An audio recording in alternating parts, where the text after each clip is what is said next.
पाकिस्तान को कितने J-10C fighter plane दिए, तो कुल मिला के 36 प्लेन जो थी दिए। और जो PL-15 जो खतरनाक मिसाइलें हैं उनसे लैस है।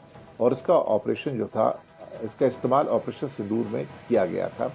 और भारत के भी कुछ विमान गिरे, इसमें तो कोई शक वाली बात नहीं है। भारत के राफेल लड़ाकू विमान को काउंटर करने के लिए ये जो प्लेन थे, ये सारे के सारे चाइना ने पाकिस्तान को दिए। ये J-10 जो है पाकिस्तान को 2020 में मिलने शुरू हो गए थे और उसी साल भारत को पहले 4 राफेल फाइटर जेट भी मिले थे। एक पेंटागन की जो रिपोर्ट आई है उसको लेकर, खासतौर से चाइना का जो सारा मसला है उसको लेकर उनका कहना था कि 36 जो एयरक्राफ्ट हैं 2 हिस्सों में दिए गए हैं। एक हिस्सा जो 20 यूनिट्स का माना जा रहा है और दूसरा जो है इसको 16 यूनिट का माना जा रहा है।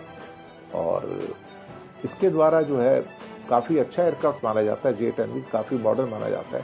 हालांकि इस बात की कोई गवाही देना तो बड़ा मुश्किल है कि क्या ये एयरक्राफ्ट वास्तव में ही उतना पावरफुल है क्या, जितना इसको शो किया जाता है राफेल के बराबर या बाकी किसी और के बराबर। हालांकि चाइना ने इसको बेचने की काफ़ी कोशिशें भी की और कुछ बिक भी गए उसके। और 600 से ज़्यादा एयरक्राफ्ट जो हैं इसके J-10 जो है वो चाइना की जो आर्मी है उसके अंदर भी हैं। एक इसकी जो खास खतरनाक मिसाइल है PL-15, वो अपने आप में शायद उसने इंडिया का भी काफ़ी नुकसान किया था। तो ये बात तो हम दावे के साथ कह सकते हैं कि J-10 से हमें भी काफ़ी टक्कर तो मिली है। P-75 जो प्रोजेक्ट है भारत का, जो काफ़ी पीछे जा रहा है, मुझे लगता है कि कई दशकों से पीछे जा रहा है ये। और भारतीय नौसेना के P-75I पर खासतौर से पहली एक टिप्पणी आई है जर्मनी की थेसनक्रुप मरीन सिस्टम्स, TKMS जो कंपनी है जो बनाएगी इसको। उनका कहना है कि कॉन्ट्रैक्ट साइन होने से लेके पहली जो डिलीवरी होगी 7 साल में होगी, पर कॉन्ट्रैक्ट साइन तो उसके बाद इसके TKMS इंडिया के जो CEO हैं उनका कहना है कि 2035 के दशक में ये सब, उसके बाद में सब कुछ आ पाएंगे। और ये डीजल इलेक्ट्रिक जो पनडुब्बियां हैं उससे हैं, इससे हमारी ताकत में इजाफा होगा। ये बात तो सही है, लेकिन उनका कहना है कि अगर लंबे समय से पेंडिंग P-75I कॉन्ट्रैक्ट उम्मीद के मुताबिक फाइनल हो जाता है और जो टेक्निकल ज़रूरतें हैं वो जल्दी तय हो जाती हैं, तब तो टाइमलाइन पर सबमरीन्स की डिलीवरी हो सकती है। और बाकी जो बची हुई जो पनडुब्बियां हैं कुछ तो हो जाएंगी, वो फिर तय समय के अनुसार होगी। तो 10 साल से 12 साल के अंदर हम 6 पनडुब्बियों का प्रोजेक्ट पूरा कर सकते हैं।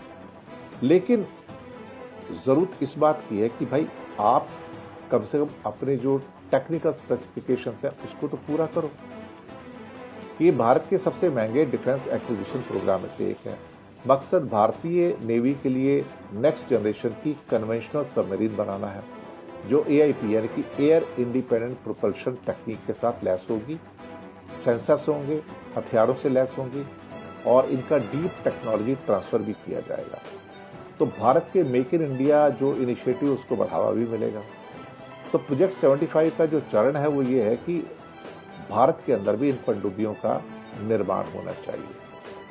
और इसी की तर्ज पर प्रोजेक्ट 75 के तहत फ्रांस के सहयोग से भी 6 स्कॉर्पियन पनडुब्बियां बन रही है, कुछ शामिल भी हो चुकी हैं। लेकिन जर्मनी के साथ ये जो डील है इतनी लेट हो चुकी है, जो टाइमलाइन इतना लेट हो चुका है कि उसकी जो समय सीमा है या उसकी टेक्निकल ज़रूरतें हैं, वेंडर्स की तैयारी है, सब कुछ जो है अभी भी एक किस्म से कहा जाए तो फाइलों पे ज़्यादा काम चल रहा है और रियलिटी में काम जो है बहुत कम चल रहा है। हम समझते हैं कि जब पाकिस्तान को चाइना इतनी तेज़ी से सबमरीन के मामले में इक्विप कर रहा है, तो ज़रूरत होगी कि भारत भी उतनी तेज़ी से काम करे, उतनी तेज़ी से उसके ऊपर डिसीजन ले। लेकिन मिलिट्री डिसीजन भारत के अंदर सच बात कहा जाए तो बहुत ही एक ट्रिकी टाइप के हैं, होते ही नहीं हैं। हमें अगर डिसीजन आज लेना होता है तो हम वो डिसीजन 10 से 20 साल के बाद लेते हैं और कभी कभी वो भी नहीं लेते हैं।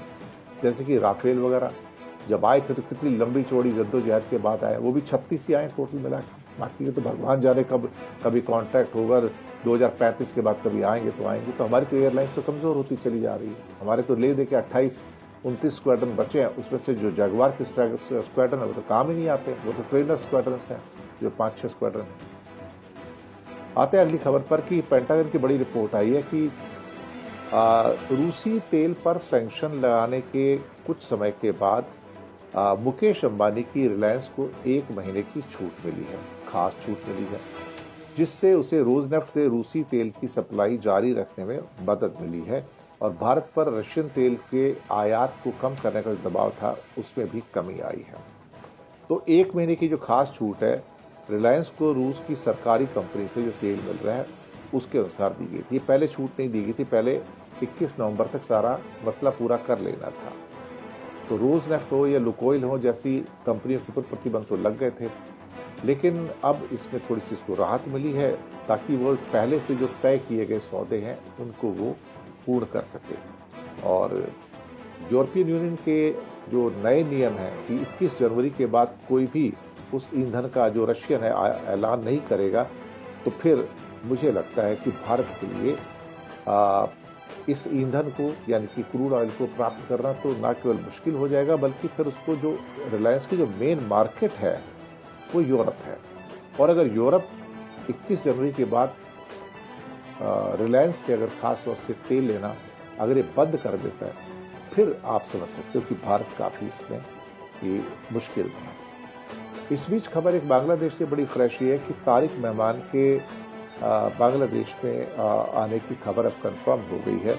हालांकि वहाँ पर हालात कई जगह अभी भी बिल्कुल बेकाबू हैं और लेकिन तारिक रहमान के आने से हो सकता है कि जो एक डिस्टर्ब पॉलिटिक्स है उसके अंदर कुछ बेहतरी हो जाए और बांग्लादेश के हालातों को एक किस्म से कहा जाए तो शायद कंट्रोल में लाना आसान हो जाए।